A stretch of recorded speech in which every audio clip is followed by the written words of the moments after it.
Aux premières lueurs du 12 janvier 1888, alors que le thermomètre s'effondrait à 43 degrés à travers les vallées enneigées de Savoie, Alexandra Volkov se réveilla dans un silence absolu. De l'autre côté de ses murs, la bourrasque hurlait telle une bête blessée, mais à l'intérieur de son humble cabane en rondin, l'air demeurait délicieusement doux, presque chaleureux. Dans un coin de la pièce, ses deux enfants dormaient profondément sous une seule et unique couverture légère. Ils ne tremblaient pas de froid, ils ne toussaient pas du tout. Leur respiration reflétait la tranquillité absolue de ceux qui ont une confiance aveugle dans le refuge qu'ils nomment leur foyer. À 300 mètres de là, dans la vaste demeure en bois fraîchement repeinte de M. Corneille Delacroix, 3 ouvriers agricoles alimentaient frénétiquement la cheminée avec des bûches qui se consumaient à toute vitesse sans offrir la moindre chaleur. Les courants d'air rabattèrent la fumée directement par le conduit, asphyxiant les pièces de cendres grisâtres et provoquant des quintes de toux déchirantes. L'épouse de Delacroix pleurait en silence, emmitouflée sous 5 épaisses couvertures de laine importée, implorant désespérément l'aube de poindre. Cependant, revenons 2 années en arrière, à l'instant même où tout a commencé. Alexandra avait posé le pied pour la première fois dans cette rudesse savoyarde au cours de l'automne 1886. Elle était veuve, 34 ans à peine.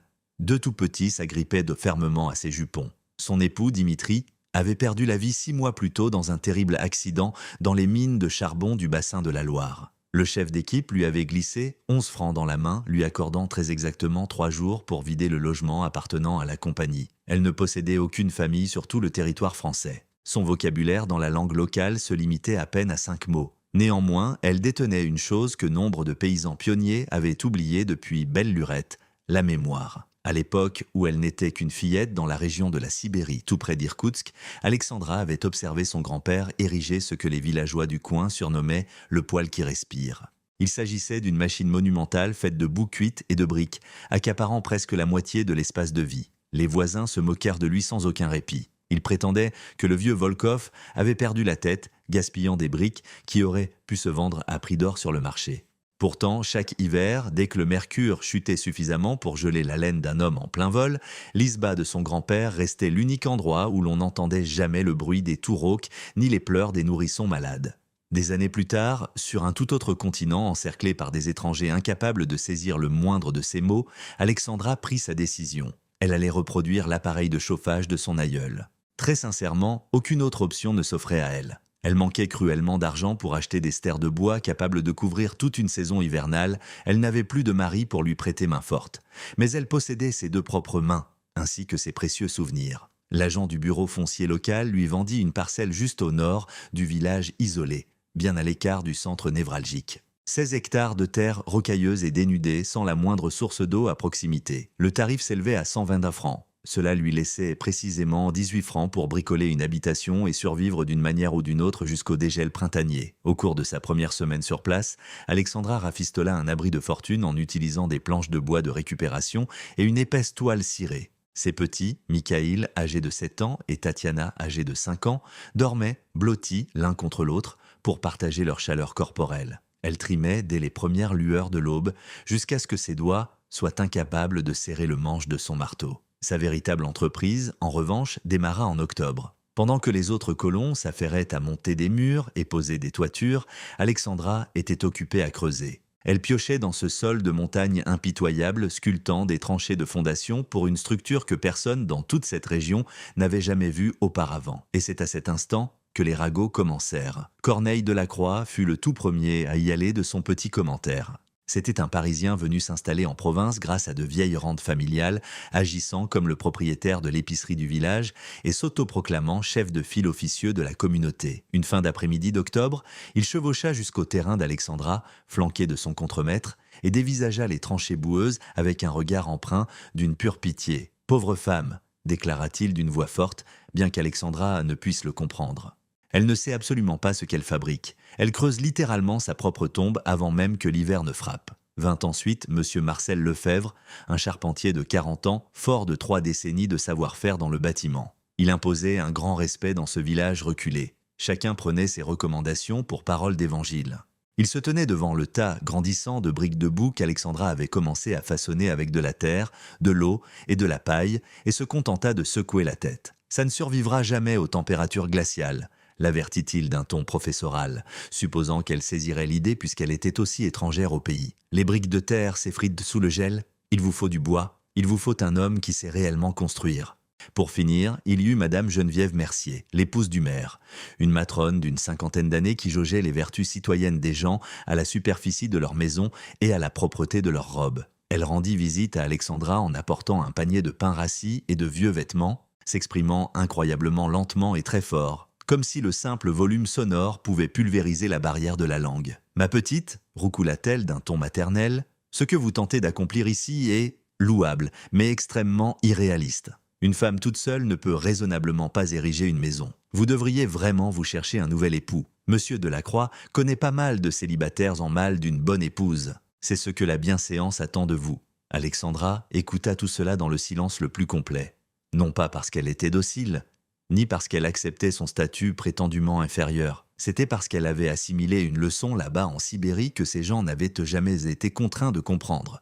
La fierté est strictement un luxe réservé aux individus qui ont d'autres alternatives. Elle n'avait aucune échappatoire. Elle avait simplement 2 bouches affamées à nourrir et un hiver approchant qui n'offrirait pas de seconde chance. Par conséquent, chaque matin, tandis que Delacroix déverrouillait sa devanture, que Lefebvre montait la charpente des clients solvables et que Madame Mercier animait ses cercles de couture, Alexandra continuait à travailler. Elle malaxait la boue lourde à main nue, elle moulait des blocs, elle les laissait sécher sous le soleil d'octobre. Elle empilait de lourdes pierres. Elle creusait des tranchées directement dans la terre. Ses voisins flânèrent dans le coin et la dévisageaient. Certains regardaient avec pitié, d'autres affichaient des sourires moqueurs à peine voilés. Les garnements du coin accouraient parfois pour dévisager la drôle de bâtisse de la folle russe, jusqu'à ce que leur mère leur hurle de revenir, traitant la folie comme s'il s'agissait d'une maladie transmissible par l'air. Mais Alexandra n'interrompait jamais son labeur, parce qu'elle était consciente d'une chose à laquelle ils étaient totalement aveugles. Elle savait que la vraie menace n'était pas les cancans des villageois. Le véritable ennemi rôdait juste à l'horizon, tapi dans les nuages gris et lugubres qui s'amoncelaient au nord, et dans ces nuits qui s'allongeaient visiblement de jour en jour. L'ennemi ultime, c'était l'hiver. Et cet adversaire en particulier n'en avait strictement rien à faire des statuts sociaux, des comptes en banque bien garnis ou des prières joliment formulées. Si vous estimez que la sagesse des anciens détient plus de valeur que l'arrogance des modernes, n'hésitez pas à vous abonner à la chaîne. Nous sauvons activement ces incroyables récits que le temps a désespérément tenté d'effacer. Alexandra ne possédait aucun plan dessiné en détail. Elle manquait de mesures précises en mètres ou en centimètres. Pourtant, elle s'accrochait à quelque chose de bien plus précieux. Le souvenir vivace de ses minuscules mains d'enfant se posant contre les briques agréablement tièdes du poêle de son grand-père, la mémoire de sa grand-mère expliquant avec précision pourquoi l'édifice devait être incroyablement lourd et pourquoi les conduits dissimulés à l'intérieur devaient serpenter de long en large tout comme une rivière. L'installation qu'elle commença à ériger en novembre 1886 n'avait rien d'une cheminée ordinaire. C'était un organisme vivant façonné de roches et d'argile, spécifiquement conçu pour capturer l'énergie thermique, la stocker en profondeur et la diffuser lentement dans la pièce pendant de longues heures. Le cœur de ce radiateur était un foyer tapissé de briques réfractaires qu'Alexandra avait modelé elle-même en mélangeant de la glaise des berges avec du sable très fin. Cette chambre de combustion n'était en aucun cas gigantesque. Elle mesurait à peine 60 cm de large sur 60 cm de haut. Dans cet espace restreint, le brasier allait gronder avec une intensité si féroce et un apport d'air si limité qu'une unique bûche épaisse se consumerait jusqu'au néant absolu sans gaspiller la moindre goutte d'énergie potentielle. Voici le détail crucial qu'absolument personne dans la région n'avait saisi. La fumée de l'échappement ne s'évacuait pas simplement tout droit vers le haut. Au lieu de cela, Alexandra avait conçu un labyrinthe interne de conduits de fumée. La fumée brûlante pénétrait dans ces couloirs et serpentait vers le haut, vers le bas et d'un côté à l'autre, traversant littéralement des tonnes de maçonnerie et de pierres des champs avant d'être enfin autorisée à sortir par le sommet de la cheminée. Chaque centimètre de ce périple tortueux transférait une chaleur torride dans la lourde masse de la structure. Et une fois que cette masse était totalement gorgée de chaleur, elle agissait comme un radiateur colossal qui réchaufferait continuellement la maisonnée pendant 12, 18, voire jusqu'à 24 heures d'affilée. Coût total déboursé de sa poche pour les matériaux, 12 francs et 40 centimes. Briques de boue cuites, 5 francs. Alexandra avait personnellement fabriqué 300 blocs individuels en utilisant des moules de coulage en bois qu'elle avait taillés à la main avec un couteau à découper. Chaque brique massive pesait très exactement 3,5 kg. Chacune d'entre elles exigeait 10 journées pleines de séchage sous le soleil vif de l'automne. Lorsqu'une tempête de pluie inattendue s'abattit à la mi-octobre, elle perdit 70 blocs non durcis qui fondirent en tangadou. Elle remonta tout bonnement ses manches et les refabriqua depuis le début. Sable de rivière, totalement gratuit, mais trimballé dans de lourds sacs de toile pesant 22 kilos chacun, traînés sur près d'1 kilomètre depuis les berges jusqu'à sa propriété. Elle accomplit cette marche éreintante à 22 reprises. Pierre des champs pour les fondations, sans aucun frais, récupérées directement dans les vastes étendues. Ses enfants mirent la main à la pâte, ramenant des roches de la taille de leur propre tête, leurs petites paumes couvertes d'ampoules à vif. Chaud pour le mortier de maçonnerie, 3 francs, acheté directement à l'épicerie de Delacroix. L'homme lui avait d'ailleurs facturé le double du tarif en vigueur, partant du principe qu'une veuve solitaire ne connaît pas la moindre chose au marchandage. Tuyauterie en métal pour les canaux de tirage interne, 4 francs et 40 centimes, acquises d'occasion auprès d'un forgeron du coin qui les avait jetés car jugés trop rouillés. Alexandra les avait récurés avec du gros sable et de l'huile jusqu'à ce que le métal rutile. Chaque soir, une fois le labeur éreintant terminé, Alexandra s'asseyait avec ses bambins à l'intérieur de leur cabane pleine de courants d'air et partageait de vieux contes de Sibérie. Elle parlait avec affection de son grand-père, le vieux Volkov, qui avait jadis appris la science cachée derrière les poêles en maçonnerie auprès de bâtisseurs mongols ayant traversé les steppes russes des siècles auparavant. Le feu occidental est très agité et impatient, leur disait-elle en russe, alors que Mikhaïl et Tatiana se blottissaient tout près d'elle. Il se consume à toute vitesse, projette sa chaleur rapidement, puis s'évanouit dans les airs. Le feu oriental, lui, est sage. Il se dévore lentement, insufflant sa tiédeur dans la pierre, et la pierre veille sur vous bien après l'extinction des flammes. La petite Tatiana, âgée de 5 ans, levait les yeux et demandait « Maman, est-ce que le grand poêle va veiller sur nous ?»« Oui, ma douce. Le poêle va veiller sur nous, c'est certain. » Pendant les heures de clarté cependant, chaque fois qu'Alexandra soulevait une autre rangée de blocs pesants ou qu'elle touillait la pâte de mortier jusqu'à ce que ses épaules hurlent de douleur ou encore qu'elle grimpait sur une échelle de fortune bancale pour poser les pierres de faîtage, un vent glacial de doute s'insinuait dans son esprit. Et si ses souvenirs lui jouèrent des tours ? Et si ces hivers de la région s'avéraient bien plus impitoyables que ceux de sa Sibérie natale ? Et si ses propres mains, les mains d'une femme de 34 ans, n'étaient tout simplement pas assez vigoureuses pour reproduire ce que les mains chevronnées de son aïeul avaient bâti. Par une fraîche après-midi de la mi-novembre, Marcel Lefebvre s'approcha tandis qu'Alexandra était occupée à mélanger une énième gâchée de mortier. Il se tenait là, fixant la colonne de briques qui culminait désormais à près de 2 mètres de haut, dévorant un bon tiers de la minuscule cahute qu'elle avait charpentée tout autour. « Cette chose doit peser bien au-delà de 2 tonnes », fit remarquer Lefebvre en français, désignant la maçonnerie du doigt. 2 tonnes d'un poids mort absolu, posées au milieu d'une cabane en bois chétive. Les bases des fondations ne résisteront pas. Ça va s'enfoncer tout droit dans la boue molle dès l'arrivée de la fonte des neiges. Alexandra ne prit même pas la peine de lever la tête. Elle continua simplement à touiller sa pâte. « Vous m'entendez ?» insista Lefebvre. « Vous êtes en train de commettre une erreur colossale. » Elle suspendit finalement son travail l'espace d'une courte seconde, essuya ses mains crasseuses sur son tablier et le fixa droit dans les yeux. Elle ne prononça pas la moindre syllabe. Elle se contenta de l'observer. Il émanait de son regard une intensité que Lefebvre ne put tout simplement pas supporter. Ce n'était pas de la provocation. Ce n'était pas non plus de l'arrogance. C'était quelque chose de bien plus viscéral. C'était le regard hanté de quelqu'un qui avait vu dépérir les gens qu'elle chérissait et qui refusait catégoriquement de laisser une telle chose se reproduire. Lefebvre tourna maladroitement les talons et prit congé. Pendant ce temps, tout autour de son lopin de terre, le reste du village se préparait pour la saison froide à la mode purement traditionnelle. Corneille Delacroix avait commandé sur mesure un poêle de salon en fonte venu tout droit de Paris. Une merveille étincelante et décorée, ornée de pieds en pâte de lion et dotée d'une porte vitrée. Le prix affiché sur cet article s'élevait à 45 francs. Ils installèrent ce monstre en plein centre de sa salle de séjour avec un tuyau d'évacuation en métal traversant la toiture à la verticale. Marcel Lefebvre, le maître charpentier, érigea pour sa propre famille une habitation sur mesure munie de murs en bois à double paroi, bourrant l'espace vide avec de la sciure pour l'isolation. Il aménagea ensuite 2 poêles à bois distincts, en plaçant un à chaque extrémité de la maison pour garantir une répartition homogène de la chaleur. Il amassa 3 stères entiers de bois de chauffage bien secs, persuadé que ces calculs leur permettraient de traverser confortablement les mois les plus rudes. La maisonnée Mercier, le foyer du maire, résidait dans la structure la plus ancienne du hameau. C'était une robuste masure en rondin s'enorgueillissant d'une cheminée colossale en pierre, faisant à peu près la taille d'une grande armoire à vêtements. Ils avaient survécu à 5 hivers précédents dans cette bâtisse sans le moindre pépin. Tous ces braves gens jetèrent des regards vers la modeste et minuscule cabane d'Alexandra, complètement écrasée par cette monstruosité en briques trônant en plein centre, et se contentèrent de secouer la tête avec une pure compassion. Bon nombre d'habitants firent d'ailleurs des paris secrets sur le nombre exact de jours que la veuve russe parviendrait à tenir avant de ramper jusqu'aux premières lueurs du 12 janvier 1888, alors que le thermomètre s'effondrait à 43 degrés à travers les vallées enneigées de Savoie.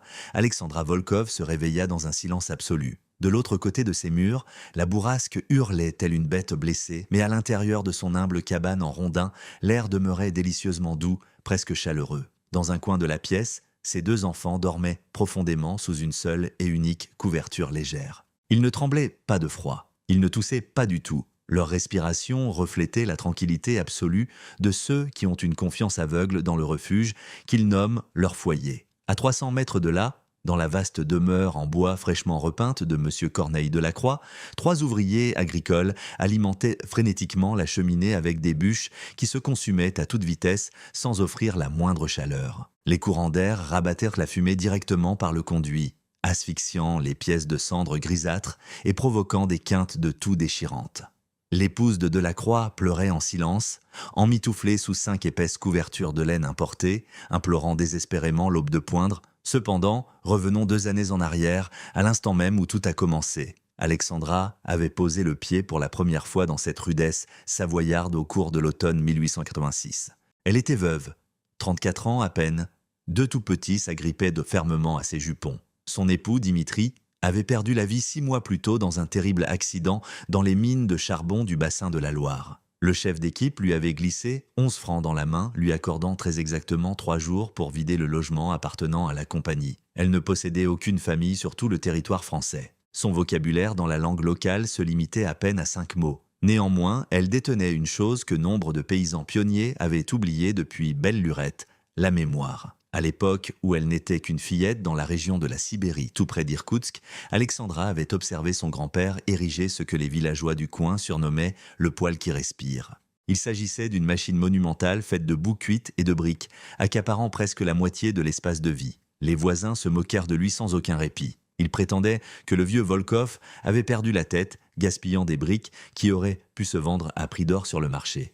Pourtant, chaque hiver, dès que le mercure chutait suffisamment pour geler la laine d'un homme en plein vol, l'isba de son grand-père restait l'unique endroit où l'on n'entendait jamais le bruit des toux rauques ni les pleurs des nourrissons malades. Des années plus tard, sur un tout autre continent, encerclé par des étrangers incapables de saisir le moindre de ces mots, Alexandra prit sa décision. Elle allait reproduire l'appareil de chauffage de son aïeul. Très sincèrement, aucune autre option ne s'offrait à elle. Elle manquait cruellement d'argent pour acheter des stères de bois capables de couvrir toute une saison hivernale. Elle n'avait plus de mari pour lui prêter main forte. Mais elle possédait ses 2 propres mains, ainsi que ses précieux souvenirs. L'agent du bureau foncier local lui vendit une parcelle juste au nord du village isolé, bien à l'écart du centre névralgique. 16 hectares de terre rocailleuse et dénudée, sans la moindre source d'eau à proximité. Le tarif s'élevait à 120 francs. Cela lui laissait précisément 18 francs pour bricoler une habitation et survivre d'une manière ou d'une autre jusqu'au dégel printanier. Au cours de sa première semaine sur place, Alexandra rafistola un abri de fortune en utilisant des planches de bois de récupération et une épaisse toile cirée. Ses petits, Mikhaïl, âgé de 7 ans, et Tatiana, âgée de 5 ans, dormaient, blottis l'un contre l'autre, pour partager leur chaleur corporelle. Elle trimait dès les premières lueurs de l'aube, jusqu'à ce que ses doigts soient incapables de serrer le manche de son marteau. Sa véritable entreprise, en revanche, démarra en octobre. Pendant que les autres colons s'affairaient à monter des murs et poser des toitures, Alexandra était occupée à creuser. Elle piochait dans ce sol de montagne impitoyable, sculptant des tranchées de fondation pour une structure que personne dans toute cette région n'avait jamais vue auparavant. Et c'est à cet instant que les ragots commencèrent. Corneille Delacroix fut le tout premier à y aller de son petit commentaire. C'était un Parisien venu s'installer en province grâce à de vieilles rentes familiales, agissant comme le propriétaire de l'épicerie du village et s'autoproclamant chef de file officieux de la communauté. Une fin d'après-midi d'octobre, il chevaucha jusqu'au terrain d'Alexandra, flanqué de son contremaître, et dévisagea les tranchées boueuses avec un regard empreint d'une pure pitié. « Pauvre femme !» déclara-t-il d'une voix forte, bien qu'Alexandra ne puisse le comprendre. Elle ne sait absolument pas ce qu'elle fabrique. Elle creuse littéralement sa propre tombe avant même que l'hiver ne frappe. Vint ensuite M. Marcel Lefebvre, un charpentier de 40 ans, fort de 3 décennies de savoir-faire dans le bâtiment. Il imposait un grand respect dans ce village reculé. Chacun prenait ses recommandations pour parole d'évangile. Il se tenait devant le tas grandissant de briques de boue qu'Alexandra avait commencé à façonner avec de la terre, de l'eau et de la paille, et se contenta de secouer la tête. « Ça ne survivra jamais aux températures glaciales », l'avertit-il d'un ton professoral, supposant qu'elle saisirait l'idée puisqu'elle était aussi étrangère au pays. « Les briques de terre s'effritent sous le gel, il vous faut du bois, il vous faut un homme qui sait réellement construire. » Pour finir, il y eut Madame Geneviève Mercier, l'épouse du maire, une matrone d'une 50aine d'années qui jaugeait les vertus citoyennes des gens à la superficie de leur maison et à la propreté de leurs robes. Elle rendit visite à Alexandra en apportant un panier de pain rassis et de vieux vêtements, s'exprimant incroyablement lentement et très fort, comme si le simple volume sonore pouvait pulvériser la barrière de la langue. « Ma petite, roucoula-t-elle d'un ton maternel, ce que vous tentez d'accomplir ici est louable, mais extrêmement irréaliste. Une femme toute seule ne peut raisonnablement pas ériger une maison. Vous devriez vraiment vous chercher un nouvel époux. Monsieur Delacroix connaît pas mal de célibataires en mal d'une bonne épouse. C'est ce que la bienséance attend de vous. » Alexandra écouta tout cela dans le silence le plus complet. Non pas parce qu'elle était docile, ni parce qu'elle acceptait son statut prétendument inférieur. C'était parce qu'elle avait assimilé une leçon là-bas en Sibérie que ces gens n'avaient jamais été contraints de comprendre. La fierté est strictement un luxe réservé aux individus qui ont d'autres alternatives. Elle n'avait aucune échappatoire.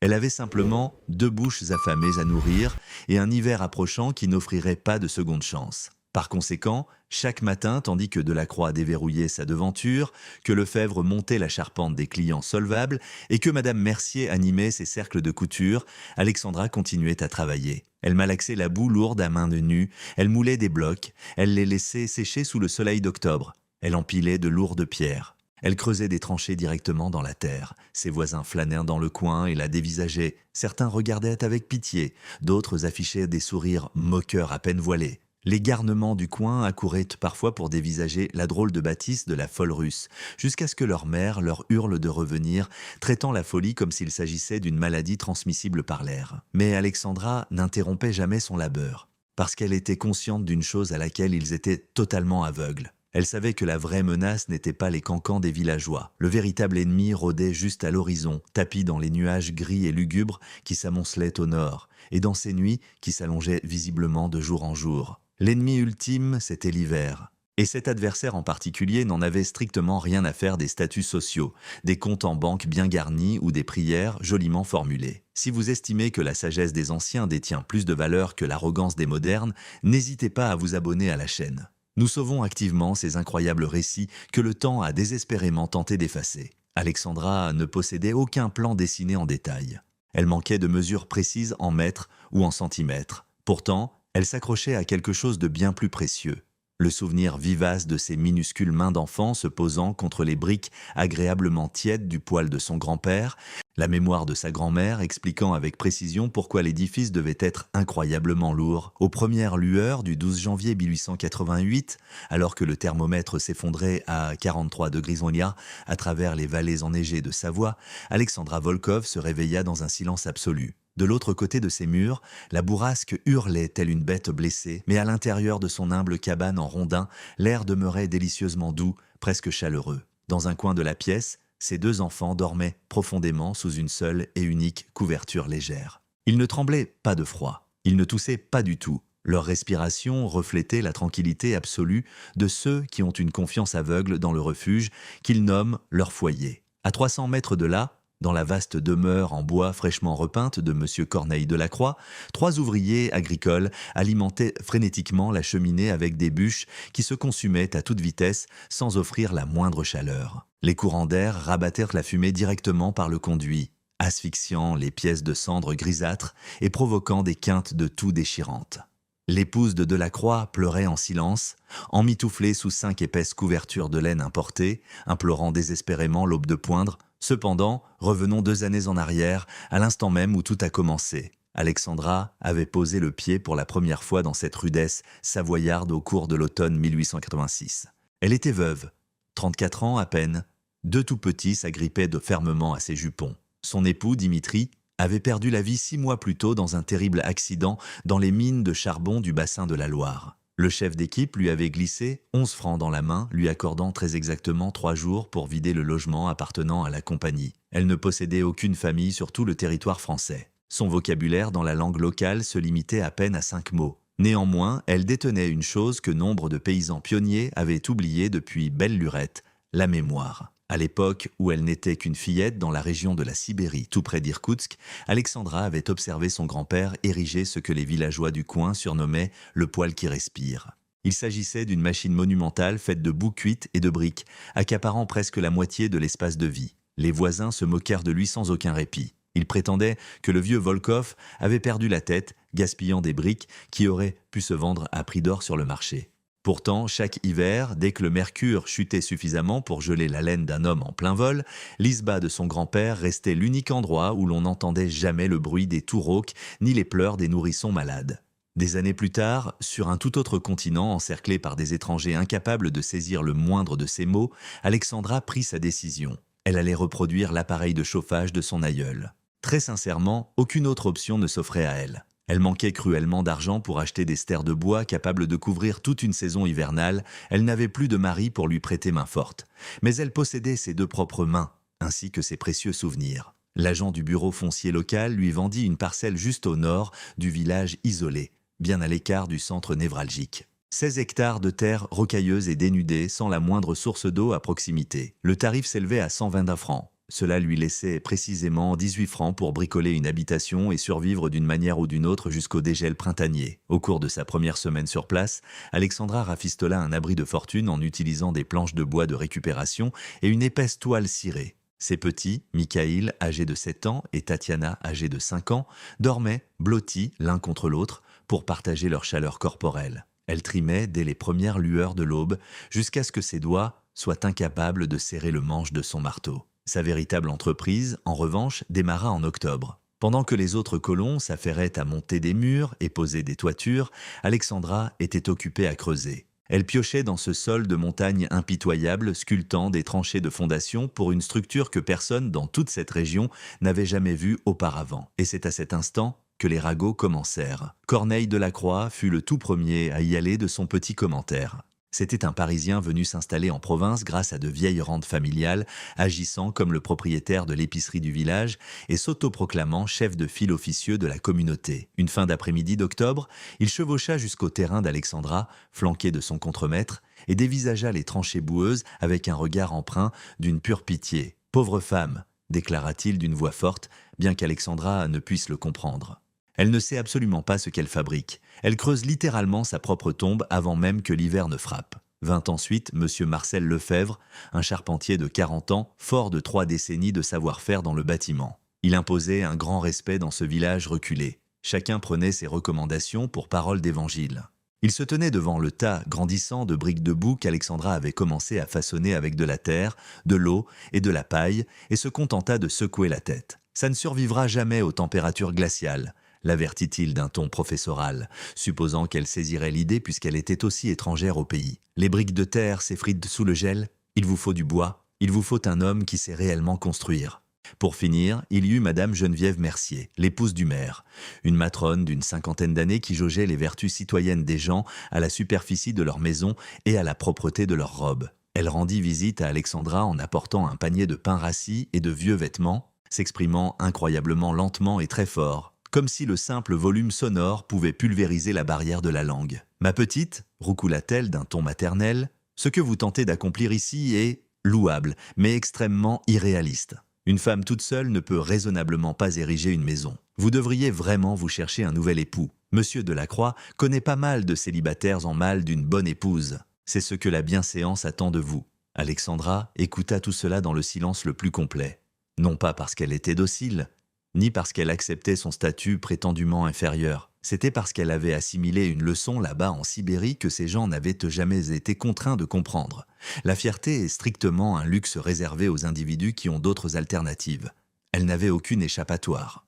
Elle avait simplement 2 bouches affamées à nourrir et un hiver approchant qui n'offrirait pas de seconde chance. Par conséquent, chaque matin, tandis que Delacroix déverrouillait sa devanture, que Lefebvre montait la charpente des clients solvables et que Madame Mercier animait ses cercles de couture, Alexandra continuait à travailler. Elle malaxait la boue lourde à main nue, elle moulait des blocs, elle les laissait sécher sous le soleil d'octobre, elle empilait de lourdes pierres. Elle creusait des tranchées directement dans la terre. Ses voisins flânèrent dans le coin et la dévisageaient. Certains regardaient avec pitié, d'autres affichaient des sourires moqueurs à peine voilés. Les garnements du coin accouraient parfois pour dévisager la drôle de bâtisse de la folle russe, jusqu'à ce que leur mère leur hurle de revenir, traitant la folie comme s'il s'agissait d'une maladie transmissible par l'air. Mais Alexandra n'interrompait jamais son labeur, parce qu'elle était consciente d'une chose à laquelle ils étaient totalement aveugles. Elle savait que la vraie menace n'était pas les cancans des villageois. Le véritable ennemi rôdait juste à l'horizon, tapi dans les nuages gris et lugubres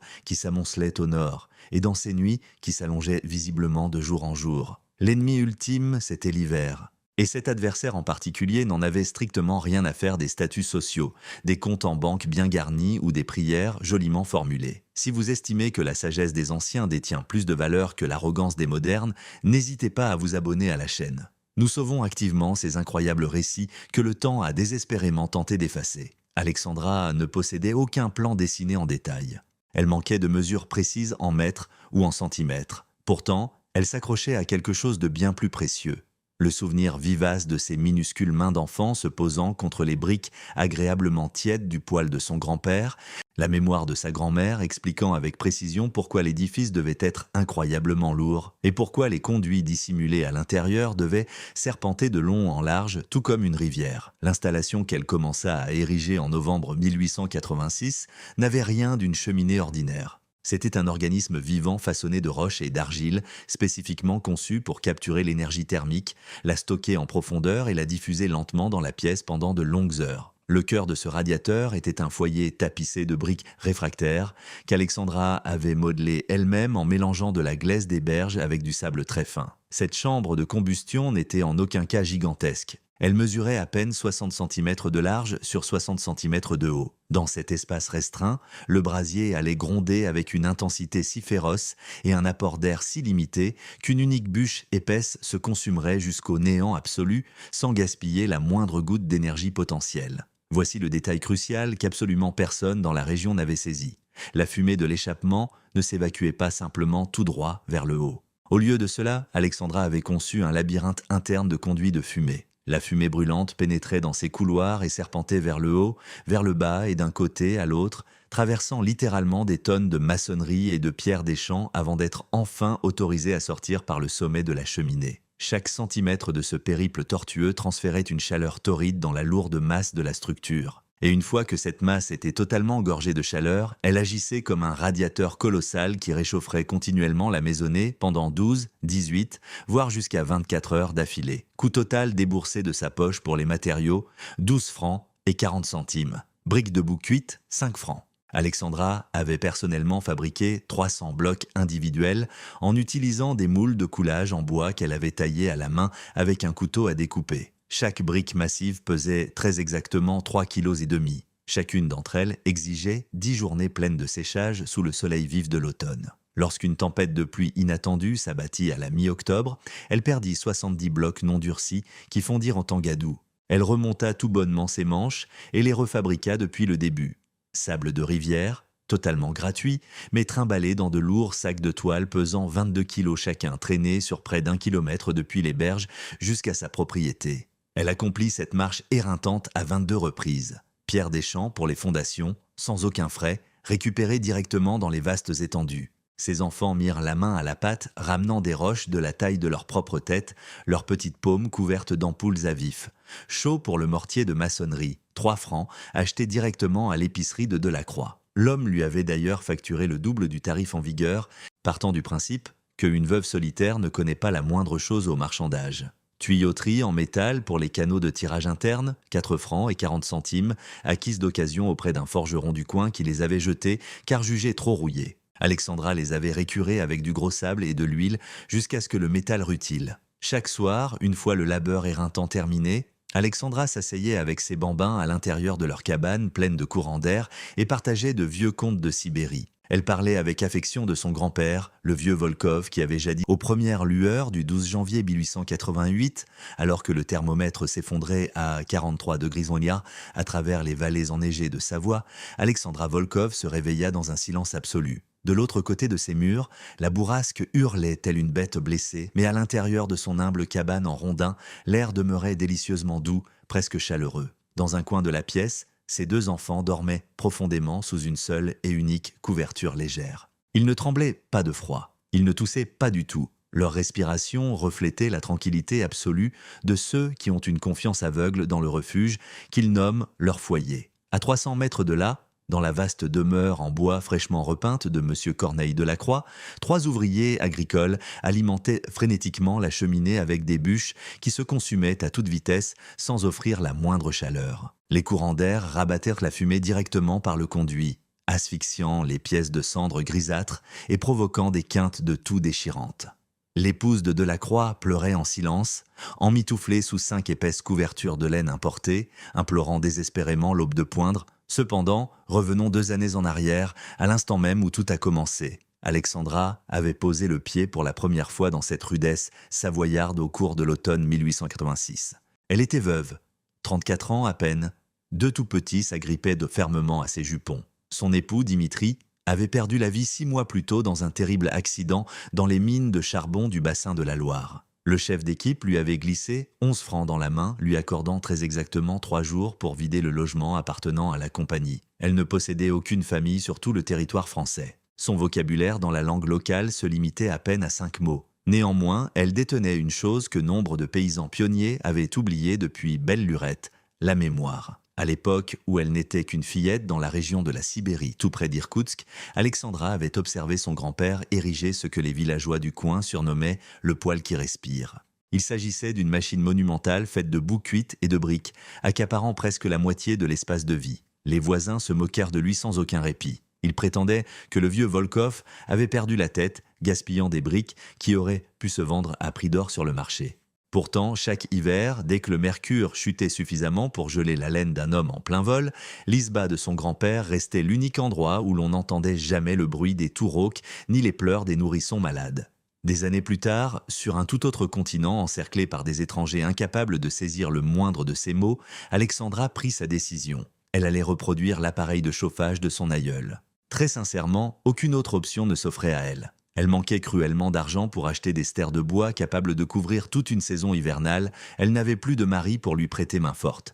Mais elle possédait ses 2 propres mains, ainsi que ses précieux souvenirs. L'agent du bureau foncier local lui vendit une parcelle juste au nord du village isolé, bien à l'écart du centre névralgique. 16 hectares de terre rocailleuse et dénudée, sans la moindre source d'eau à proximité. Le tarif s'élevait à 120 francs. Cela lui laissait précisément 18 francs pour bricoler une habitation et survivre d'une manière ou d'une autre jusqu'au dégel printanier. Au cours de sa première semaine sur place, Alexandra rafistola un abri de fortune en utilisant des planches de bois de récupération et une épaisse toile cirée. Ses petits, Mikhaïl, âgé de 7 ans, et Tatiana, âgée de 5 ans, dormaient, blottis l'un contre l'autre, pour partager leur chaleur corporelle. Elle trimait dès les premières lueurs de l'aube, jusqu'à ce que ses doigts soient incapables de serrer le manche de son marteau. Sa véritable entreprise, en revanche, démarra en octobre. Pendant que les autres colons s'affairaient à monter des murs et poser des toitures, Alexandra était occupée à creuser. Elle piochait dans ce sol de montagne impitoyable, sculptant des tranchées de fondation pour une structure que personne dans toute cette région n'avait jamais vue auparavant. Et c'est à cet instant que les ragots commencèrent. Corneille Delacroix fut le tout premier à y aller de son petit commentaire. C'était un Parisien venu s'installer en province grâce à de vieilles rentes familiales, agissant comme le propriétaire de l'épicerie du village et s'autoproclamant chef de file officieux de la communauté. Une fin d'après-midi d'octobre, il chevaucha jusqu'au terrain d'Alexandra, flanqué de son contremaître, et dévisagea les tranchées boueuses avec un regard empreint d'une pure pitié. « Pauvre femme !» déclara-t-il d'une voix forte, bien qu'Alexandra ne puisse le comprendre. Elle ne sait absolument pas ce qu'elle fabrique. Elle creuse littéralement sa propre tombe avant même que l'hiver ne frappe. Vint ensuite M. Marcel Lefebvre, un charpentier de 40 ans, fort de 3 décennies de savoir-faire dans le bâtiment. Il imposait un grand respect dans ce village reculé. Chacun prenait ses recommandations pour parole d'évangile.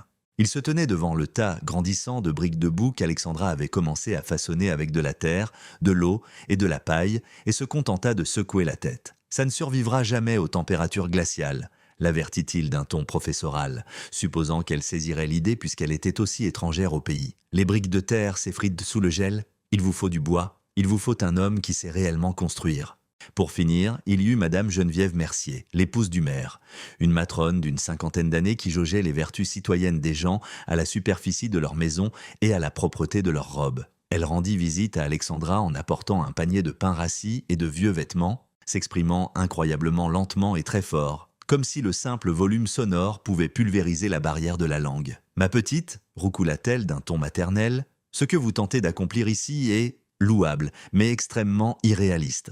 Une femme toute seule ne peut raisonnablement pas ériger une maison. Vous devriez vraiment vous chercher un nouvel époux. Monsieur Delacroix connaît pas mal de célibataires en mal d'une bonne épouse. C'est ce que la bienséance attend de vous. » Alexandra écouta tout cela dans le silence le plus complet. Non pas parce qu'elle était docile, ni parce qu'elle acceptait son statut prétendument inférieur. C'était parce qu'elle avait assimilé une leçon là-bas en Sibérie que ces gens n'avaient jamais été contraints de comprendre. La fierté est strictement un luxe réservé aux individus qui ont d'autres alternatives. Elle n'avait aucune échappatoire.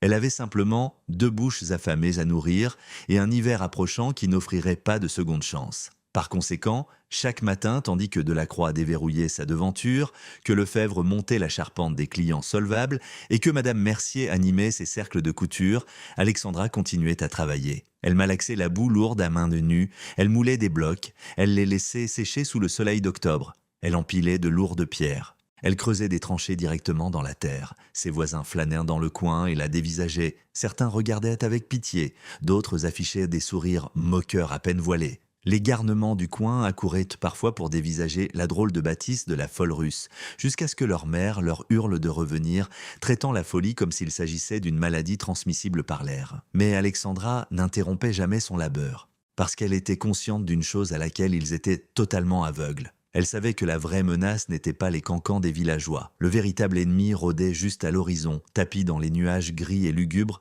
qui s'amoncelaient au nord, et dans ces nuits qui s'allongeaient visiblement de jour en jour. L'ennemi ultime, c'était l'hiver. Et cet adversaire en particulier n'en avait strictement rien à faire des statuts sociaux, des comptes en banque bien garnis ou des prières joliment formulées. Si vous estimez que la sagesse des anciens détient plus de valeur que l'arrogance des modernes, n'hésitez pas à vous abonner à la chaîne. Nous sauvons activement ces incroyables récits que le temps a désespérément tenté d'effacer. Alexandra ne possédait aucun plan dessiné en détail. Elle manquait de mesures précises en mètres ou en centimètres. Pourtant, elle s'accrochait à quelque chose de bien plus précieux. Le souvenir vivace de ses minuscules mains d'enfant se posant contre les briques agréablement tièdes du poêle de son grand-père, la mémoire de sa grand-mère expliquant avec précision pourquoi l'édifice devait être incroyablement lourd et pourquoi les conduits dissimulés à l'intérieur devaient serpenter de long en large tout comme une rivière. L'installation qu'elle commença à ériger en novembre 1886 n'avait rien d'une cheminée ordinaire. C'était un organisme vivant façonné de roches et d'argile, spécifiquement conçu pour capturer l'énergie thermique, la stocker en profondeur et la diffuser lentement dans la pièce pendant de longues heures. Le cœur de ce radiateur était un foyer tapissé de briques réfractaires qu'Alexandra avait modelé elle-même en mélangeant de la glaise des berges avec du sable très fin. Cette chambre de combustion n'était en aucun cas gigantesque. Elle mesurait à peine 60 cm de large sur 60 cm de haut. Dans cet espace restreint, le brasier allait gronder avec une intensité si féroce et un apport d'air si limité qu'une unique bûche épaisse se consumerait jusqu'au néant absolu sans gaspiller la moindre goutte d'énergie potentielle. Voici le détail crucial qu'absolument personne dans la région n'avait saisi. La fumée de l'échappement ne s'évacuait pas simplement tout droit vers le haut. Au lieu de cela, Alexandra avait conçu un labyrinthe interne de conduits de fumée. La fumée brûlante pénétrait dans ces couloirs et serpentait vers le haut, vers le bas et d'un côté à l'autre, traversant littéralement des tonnes de maçonnerie et de pierres des champs avant d'être enfin autorisée à sortir par le sommet de la cheminée. Chaque centimètre de ce périple tortueux transférait une chaleur torride dans la lourde masse de la structure. Et une fois que cette masse était totalement gorgée de chaleur, elle agissait comme un radiateur colossal qui réchaufferait continuellement la maisonnée pendant 12, 18, voire jusqu'à 24 heures d'affilée. Coût total déboursé de sa poche pour les matériaux, 12 francs et 40 centimes. Briques de boue cuite, 5 francs. Alexandra avait personnellement fabriqué 300 blocs individuels en utilisant des moules de coulage en bois qu'elle avait taillés à la main avec un couteau à découper. Chaque brique massive pesait très exactement 3,5 kg. Chacune d'entre elles exigeait 10 journées pleines de séchage sous le soleil vif de l'automne. Lorsqu'une tempête de pluie inattendue s'abattit à la mi-octobre, elle perdit 70 blocs non durcis qui fondirent en tangadou. Elle remonta tout bonnement ses manches et les refabriqua depuis le début. Sable de rivière, totalement gratuit, mais trimballé dans de lourds sacs de toile pesant 22 kilos chacun, traînés sur près d'1 kilomètre depuis les berges jusqu'à sa propriété. Elle accomplit cette marche éreintante à 22 reprises. Pierre des champs pour les fondations, sans aucun frais, récupérées directement dans les vastes étendues. Ses enfants mirent la main à la pâte, ramenant des roches de la taille de leur propre tête, leurs petites paumes couvertes d'ampoules à vif. Chaud pour le mortier de maçonnerie, 3 francs, acheté directement à l'épicerie de Delacroix. L'homme lui avait d'ailleurs facturé le double du tarif en vigueur, partant du principe qu'une veuve solitaire ne connaît pas la moindre chose au marchandage. Tuyauterie en métal pour les canaux de tirage interne, 4 francs et 40 centimes, acquises d'occasion auprès d'un forgeron du coin qui les avait jetés car jugés trop rouillés. Alexandra les avait récurés avec du gros sable et de l'huile jusqu'à ce que le métal rutile. Chaque soir, une fois le labeur éreintant terminé, Alexandra s'asseyait avec ses bambins à l'intérieur de leur cabane pleine de courants d'air et partageait de vieux contes de Sibérie. Elle parlait avec affection de son grand-père, le vieux Volkov, qui avait jadis appris la science cachée derrière les poêles en maçonnerie auprès de bâtisseurs mongols ayant traversé les steppes russes des siècles auparavant. Le feu occidental est très agité et impatient, leur disait-elle en russe, alors que Mikhaïl et Tatiana se blottissaient tout près d'elle. Il se consume à toute vitesse, projette sa chaleur rapidement, puis s'évanouit dans les airs. Le feu oriental, lui, est sage. Il se dévore lentement, insufflant sa tiédeur dans la pierre, et la pierre veille sur vous bien après l'extinction des flammes. La petite Tatiana, âgée de 5 ans, levait les yeux et demandait « Maman, est-ce que le grand poêle va veiller sur nous ?»« Oui, ma douce. Le poêle va veiller sur nous, c'est certain. » Pendant les heures de clarté cependant, chaque fois qu'Alexandra soulevait une autre rangée de blocs pesants ou qu'elle touillait la pâte de mortier jusqu'à ce que ses épaules hurlent de douleur ou encore qu'elle grimpait sur une échelle de fortune bancale pour poser les pierres de faîtage, un vent glacial de doute s'insinuait dans son esprit. Et si ses souvenirs lui jouèrent des tours ? Et si ces hivers de la région s'avéraient bien plus impitoyables que ceux de sa Sibérie natale ? Et si ses propres mains, les mains d'une femme de 34 ans, n'étaient tout simplement pas assez vigoureuses pour reproduire ce que les mains chevronnées de son aïeul avaient bâti. Par une fraîche après-midi de la mi-novembre, Marcel Lefebvre s'approcha tandis qu'Alexandra était occupée à mélanger une énième gâchée de mortier. Il se tenait là, fixant la colonne de briques qui culminait désormais à près de 2 mètres de haut, dévorant un bon tiers de la minuscule cahute qu'elle avait charpentée tout autour. « Cette chose doit peser bien au-delà de 2 tonnes », fit remarquer Lefebvre en français, désignant la maçonnerie du doigt. 2 tonnes d'un poids mort absolu, posées au milieu d'une cabane en bois chétive. Les bases des fondations ne résisteront pas. Ça va s'enfoncer tout droit dans la boue molle dès l'arrivée de la fonte des neiges. Alexandra ne prit même pas la peine de lever la tête. Elle continua simplement à touiller sa pâte. « Vous m'entendez ?» insista Lefebvre. « Vous êtes en train de commettre une erreur colossale. » Elle suspendit finalement son travail l'espace d'une courte seconde, essuya ses mains crasseuses sur son tablier et le fixa droit dans les yeux. Elle ne prononça pas la moindre syllabe.